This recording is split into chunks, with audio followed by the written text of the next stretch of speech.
Now, I'm going to try to keep us all awake and alive by making my presentation very interactive.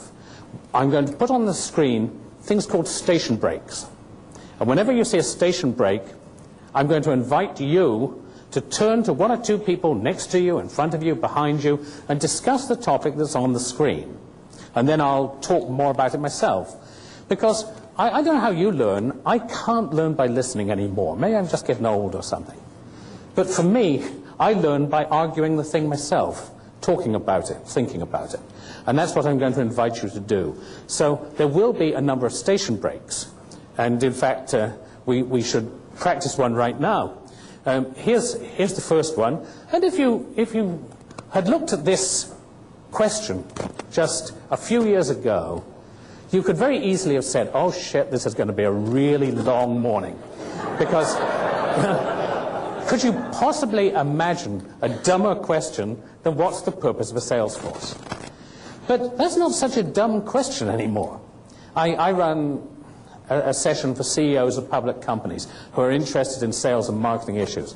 A couple of years ago, they were asking me questions like, how do we compensate technical and support people who are playing a role in the sale? Or, how do we manage big global accounts and cut that with our local geographies? Questions like these are about how do we do a little bit better at what we're doing already? The last one I ran, the very first question was, do I need a sales force at all? That's a more serious question. And that's all about, well, what is the purpose of a sales force?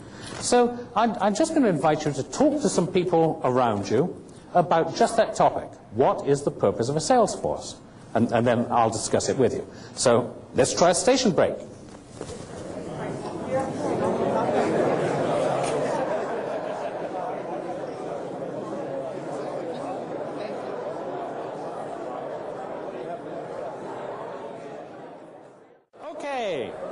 Okay. I heard a number of answers from you. Most of them sounded pretty reasonable. The answer, the purpose of a sales force is to make sales is not necessarily the deepest answer you could have. But hey, let's have a look at typically how people answer this question. It's to make sure the customer's got the right information about your products at the right time in order to influence a purchasing decision. Okay, let's look at another one. Convinces customers to buy from you by showing that you're better in some way. Differentiates you. Okay? It shows that you've got something worthwhile that meets customer needs. I think that's reasonable. I like this one. It's a translator. It puts stuff into the customer's language. And that sort of makes sense. Last one here. The purpose of the sales force is to communicate to customers the value of your offerings. Okay? That again is a reasonable statement. I'm going to be suggesting to you that all those 5 statements I showed on the screen have something in common. And they're probably rather like some of the things you were saying.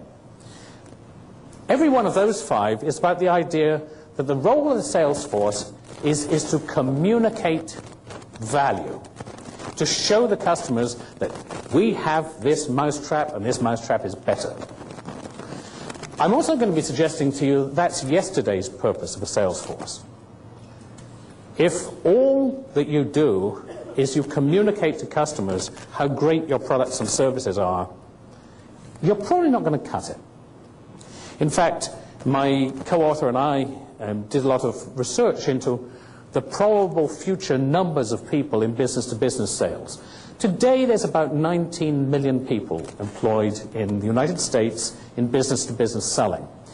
We think that's going to drop to about 10 million within the next 5 years.